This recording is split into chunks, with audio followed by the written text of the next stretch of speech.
to royal commentator, the great Kinsey Schofield. Welcome, Kinsey. Hi, Kev. Happy holidays. Happy holidays to you. Well, which brings us... what we'll do in a little while, we'll go back over Harry and Meghan's fabulous year. Actually, you know, it really had, to borrow the Queen's phrase, they have had an annus horribilis. They really, really have. So we'll go back over some of the lowlights of their terrible year. But, you know what these gruesome twosome are like. Never a day goes by without some kind of story about them. And this week's story that we haven't had a chance to talk about on this show yet, Kinsey, is, of course, their Christmas card, their holiday card, which was dispatched online. It's a strange card. There it is. I mean, first of all, Kinsey, it's not very intimate. It starts off with this. On behalf of the office of Harry and Meghan, the Duke and Duchess of Sussex, we wish you a very happy holiday season and a joyful new year. A lot of criticism on this side of the Atlantic, Kinsey, that they didn't say Happy Christmas. But in fairness to them, as a former resident of your fine town, your fine city, Los Angeles, that is the way it is in the States, there's more concessions to all sorts of cultures. So, of course... Yeah, Kevin, if you're trash, Jesus is the reason for the season, okay? You just said happy holidays to me.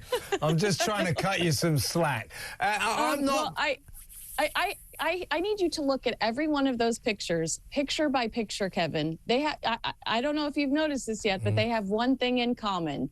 Every individual other than Meghan Markle is admiring Meghan Markle.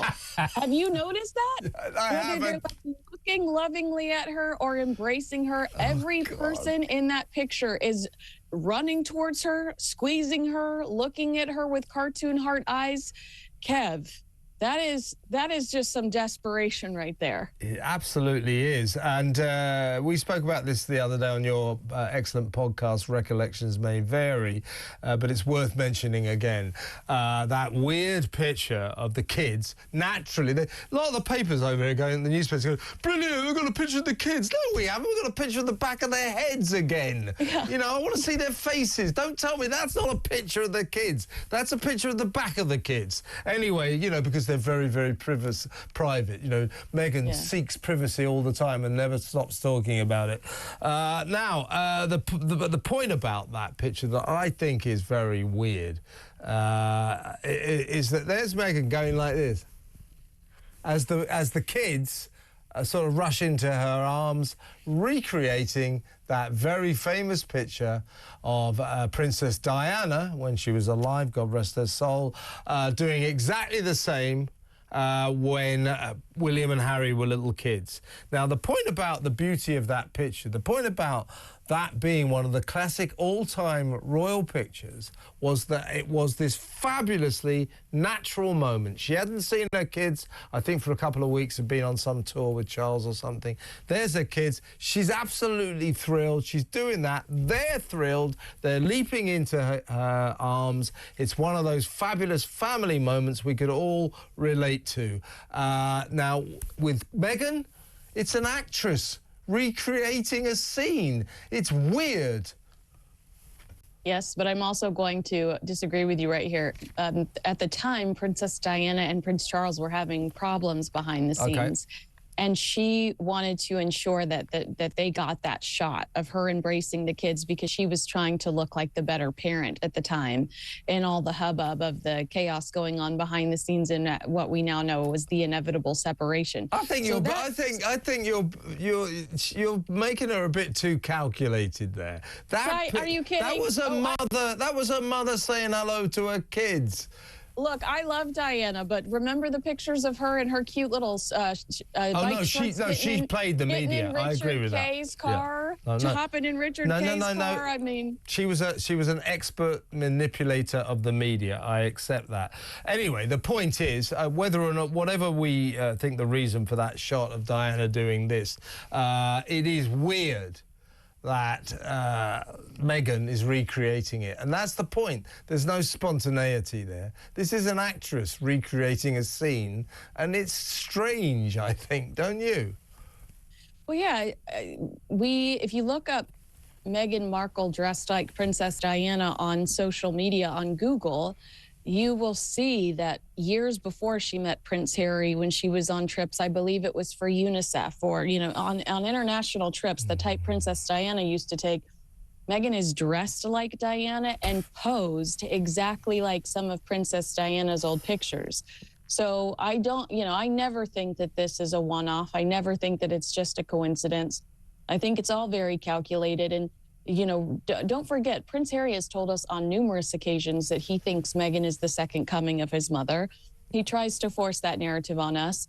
And it's like you said, Meghan lacks the authentic empathy and compassion that Princess Diana, you know, truly, sincerely had.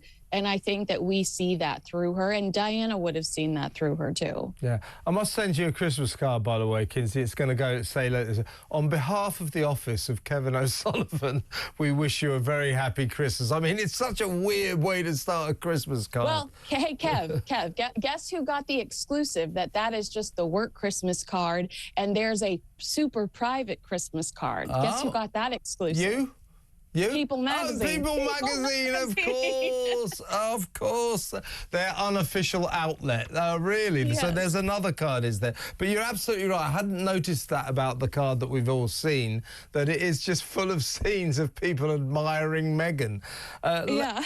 Let's go back over the year if we can, because, as I say, it has been an annus horribilis for them. What are the lowlights of this year? I think... their pointless pretend royal tours of Nigeria and Colombia. What were they all about? They went to Nigeria for 72 hours, posed for lots of pictures and left. Same for Colombia. Why? Well, what's that about? I think you know what that was about. That is Harry and Meghan's desperate attempt to continue to look like they are still royals, because they know that that's the only thing that they're capable of selling right now. And while you and I mean, I agree with you, while we look at that and we think to ourselves, that was a low point. I'm telling you, I had a publicist in California call me trying to pitch me someone. I had a Harry and Meghan story that I thought I could collaborate with them on. And this person that represented a celebrity said, we don't want anything to do with Harry and Meghan. They're toxic. But that publicist also said to me, and why were they just in Colombia? You know, like people are asking, why are these people doing this? What are they doing? I think the ultimate objective is the pretty pictures. They still want to look like they are attached to the royal family in some way, shape, or form, even though Meghan has now been a non-working royal longer than she ever was a working royal.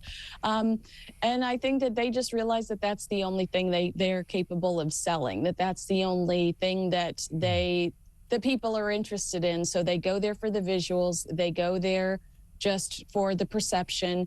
And keep in mind, in Colombia, first of all, they don't allow a team of reporters to go with them. They choose one, and they're not working with those grassroots media outlets that they promised in 2020. They're working with People Magazine and Harper's Bazaar. And then when they released video and photos from Colombia, the video had absolutely no audio. And all the photos, you know, were handpicked and selected by them and released for the media. So they are highly manipulated trips when it comes to what actually comes out of those trips too. You know, we don't know what's being said or what's really going on, because they pick one person to go with them that's going to kiss their butt because they want that access and they're grateful for that access. And then everything they release is so highly manipulated. It's handpicked. There's no audio on any of the videos. Like, how are you supposed to get whatever cause it is you're trying to promote? How are you supposed to present that with no audio? I don't know why you're there, because you've taken the audio off your video. Well, it strips it down to what these trips are really about. They're photo ops. Especially for Meghan, really. She loves posing for those kind of pictures.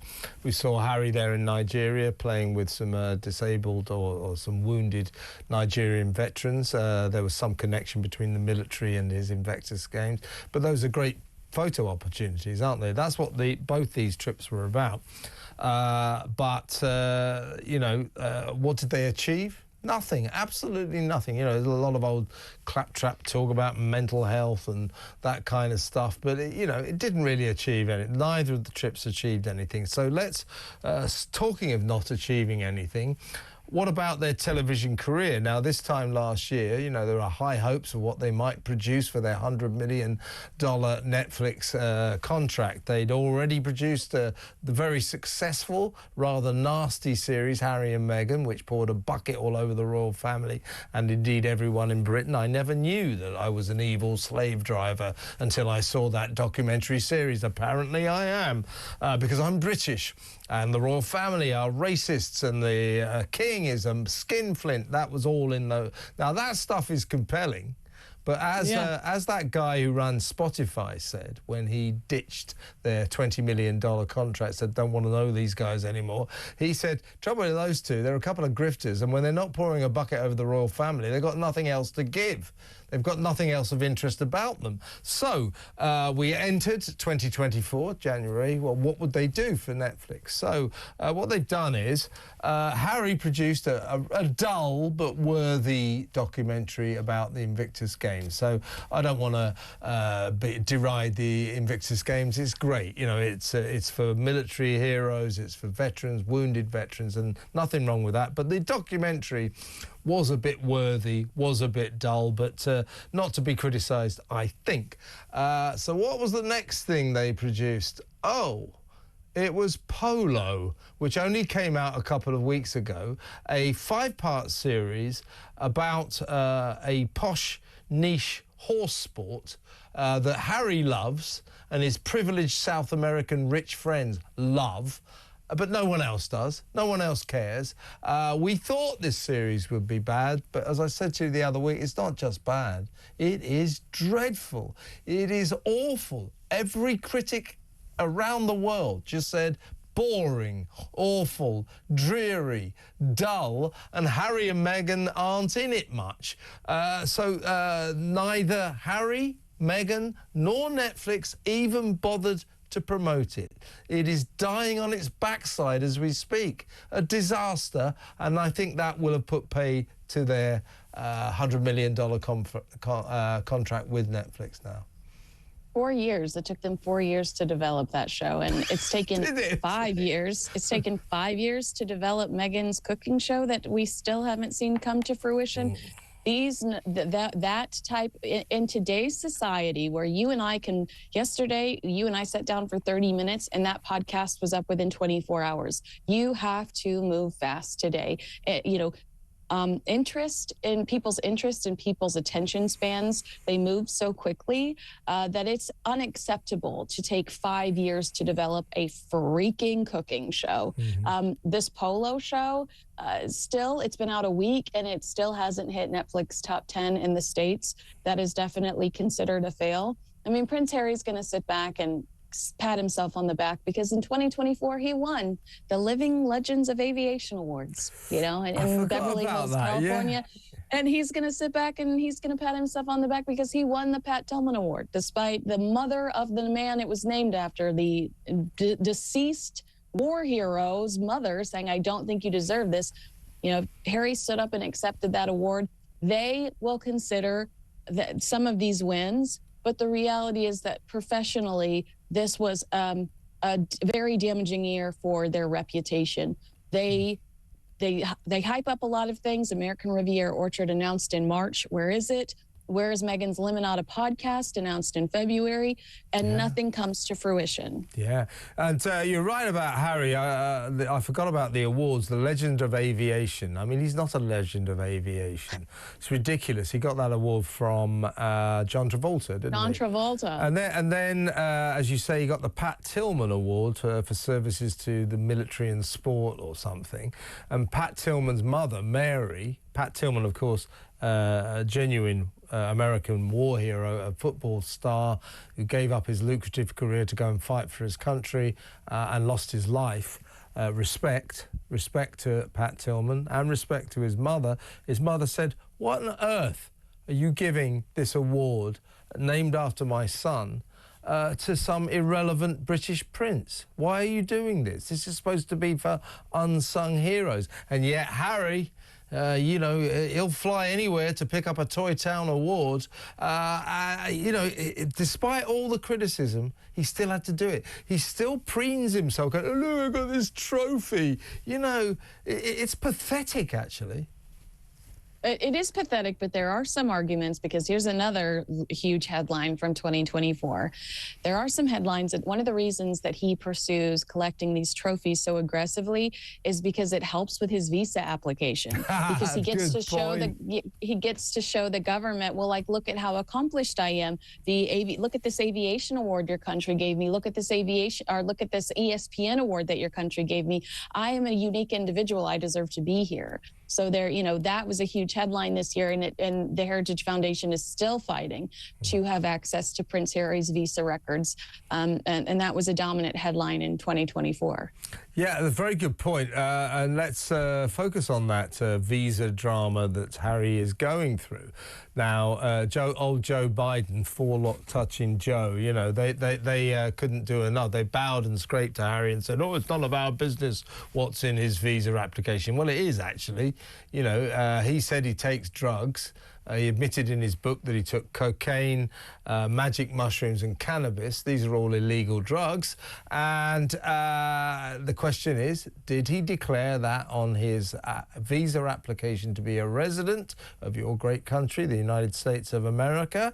If he did declare that, why was he allowed to stay there? Why was he allowed to live there? Because the rule is, if you're a drug taker, you can't stay in America. If he didn't say that, if he didn't put that down, then he's lied on his visa application. Now, as you say, the Heritage Foundation think tank in Washington has been fighting a long case to say we need to be able to see this guy's visa application. Joe Biden protected him. Donald Trump, maybe not so much. He's indicated he wants to look at that visa, and he's indicated that he's not very keen on Harry and Meghan because he thinks, I think with some justification, that Harry and Meghan treated our late great Queen Elizabeth terribly. And the Heritage Foundation has filed a new document saying that they believe that Prince Harry entered the country illegally. So there's a completely new argument happening right now. Wow. Let's also not forget that when we had access to Archwell's tax documents this year, we realized that Harry and Meghan sent a $250,000 donation to Joe Biden's daughter's charity in Pennsylvania, which I do think we should consider when we think about the Biden administration fighting so hard to protect this prince's visa application documents when Melania Trump's mothers are accessible. A future first lady, a former first lady, you know, the fact that you can get her information, but you can't get Prince Harry's, the Heritage Foundation wants to know why. That story is not even remotely over. At the end of the day, I don't know if the Heritage Foundation is going to win this. I don't know. I just think a lot of people aren't going to want to waste the resources to I think, Kinsey, that I do think we will end up finding out what's on his visa application. Now, Trump, I think, is enjoying making these two woke left-wing individuals on the West Coast uncomfortable. Do I think he will go the whole 9 yards and kick Harry out of the country? Frankly, I doubt it. But I think he'll make life rather uncomfortable for those two. But you mentioned the charity there, and in our fine review of the year that we're doing, we need to talk about the Archwell Foundation, their charity. This was the charity that was going to change the world, make the world a better place. You know, global impact. That's what they talk about, game-changing global impact. Well, we got their tax returns. We got the charity's tax returns only recently. Turned out that donations to Archwell over the past year were, I think I'm right, if I remember it right, were $5,750,000, $5.75 million. Now, first of all, that is a tiny amount in terms of charity. You can't do anything globally with just less than $6 million. You just can't do it. Kev, Jeff Bezos hands somebody $5 million for handing them the towel in the bathroom. Like, Jeff Bezos is like, thanks. Yeah. I mean, you can't change the world with $5,750,000. You can only change a village if you're lucky. The other thing about that was, global impact, Archwell Foundation, nothing. It isn't achieving anything at all. Its donations are miniature. Useless, paltry, feeble, and interestingly, though, of that $5.75 million, $5 million was from one benefactor. So they got one donation of $5 million, and many people believe that the person who donated that $5 million was Harry, in order to spare the blushes of their charity, which basically is dying on its backside.